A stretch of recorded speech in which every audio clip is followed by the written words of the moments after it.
As usual phone tapping గురించి మాట్లాడుకోవాలి. ప్రతిరోజు ఫోన్ ట్యాపింగ్ గురించి మాట్లాడుకుంటూ ఉన్నాం. ఎందుకంటే కేసు విచారిస్తున్న కొద్దికి ఏదో ఒక కొత్త విషయం బయటకు వస్తూ ఉండడం, దాని గురించి అనాలిసిస్ చేసుకుంటూ ఉండడం.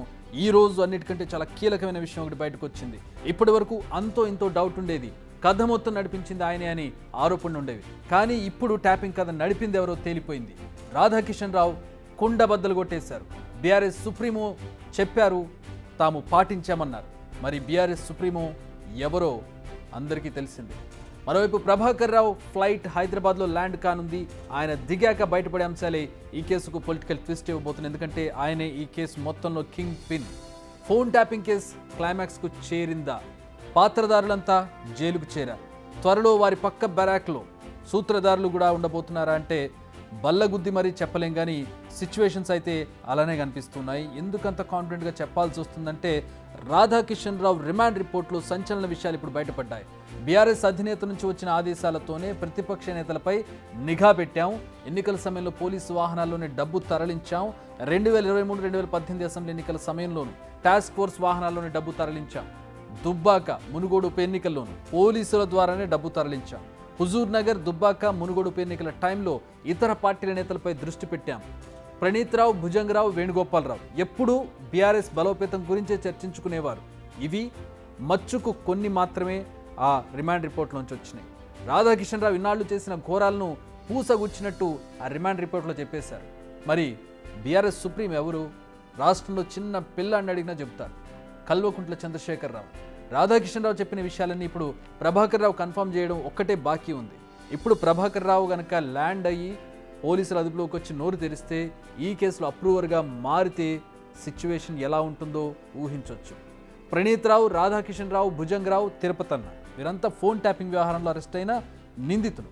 వీరందరి నోటి నుంచి వచ్చిన మాట ఒకటే, పైనుంచి ఆదేశాలు వచ్చాయి, మేం పాటించాం, ఇదే చెబుతూ వస్తున్నారు. మరి వీళ్ళందరికీ ఆ పైనుంచి వస్తున్న ఆదేశాలు ఇచ్చిన పెద్ద ఎవరు అంటే ప్రభాకర్ రావు. అంటే వీళ్ళందరికీ పైన ఉన్నటువంటిది ప్రభాకర్ రావు. అలాంటి ప్రభాకర్ రావు వచ్చి విచారణకు సహకరిస్తే కథ మొత్తం మారిపోనుంది.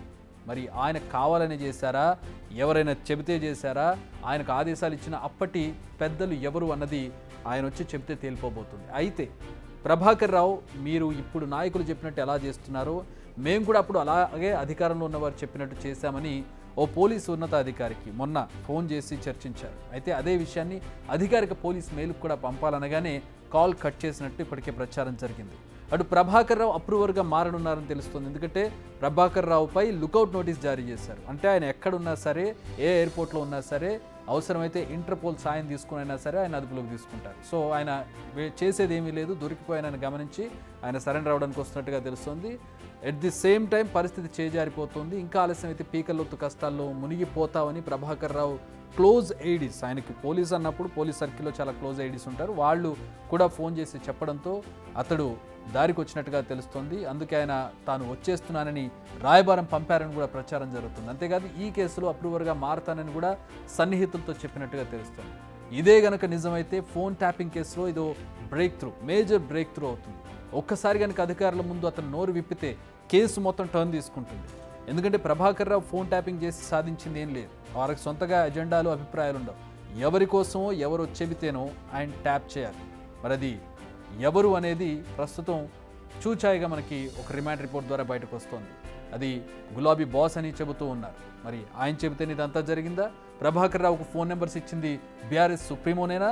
అధికారుల నుంచి అందిన ఇన్ఫర్మేషన్ను ప్రభాకర్ రావు పంపింది కేసీఆర్కేనా అన్నది తేలిపోబోతోంది. ఇదే కాదు, ఫోన్ ట్యాపింగ్ కేసులో మరో కోణం కూడా ఉంది. వ్యాపారులు, ఇతర ప్రైవేటు వ్యక్తుల నుంచి భారీగా వసూళ్లు జరిగాయి. ఇది రాధాకిషన్ రావు స్టేట్మెంట్లోనే ఉంది.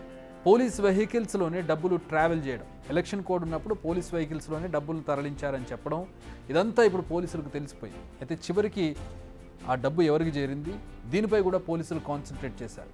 అంతేకాదు అసలు ఎంత డబ్బు వసూలు చేశారు, ఇలా ఫోన్ ట్యాప్ చేసి ఎంతమంది నుంచి డబ్బు వసూలు చేశారు, ఆ డబ్బు ఎంతమందికి ఎవరెవరికి చేరింది, ఆ చేరిన నేతలు ఎవరు, ఆ డబ్బును ఎంత మేర ఎన్నికల్లో ఉపయోగించారు, ఈ లెక్కలు కూడా బయటకు తీయనున్నారు పోలీసులు. సో ప్రస్తుతం ఉన్న రాధాకిషన్ రావు స్టేట్మెంట్, త్వరలో ప్రభాకర్ రావు ఇచ్చే స్టేట్మెంట్తో రాజకీయ పార్టీ పెద్దలు, ఆ పార్టీ ప్రతినిధులు, మరికొందరు పోలీస్ అధికారులు అడ్డంగా బుక్ అవ్వడం ఖాయంగా కనిపిస్తోంది. ఇప్పటికే ఆ సో కాల్డ్ బీఆర్ఎస్ చీఫ్ దాదాపుగా బుక్ అయినట్టు కనిపిస్తోంది ఈ రిమాండ్ రిపోర్ట్తో. ప్రభాకర్ రావు కూడా ఏదైతే ఈ పోలీస్ అధికారుల కింగ్ పిన్ ఉన్నారో అతను కూడా వచ్చి కన్ఫెస్ చేసి ఆ పేరును కన్ఫర్మ్ చేస్తే గనక బీఆర్ఎస్ పార్టీకి చెందినటువంటి ఒక కీలక నేతను, బీఆర్ఎస్ సుప్రీమోను ఈ కేసులోకి లాగే అవకాశం కనపడుతోంది.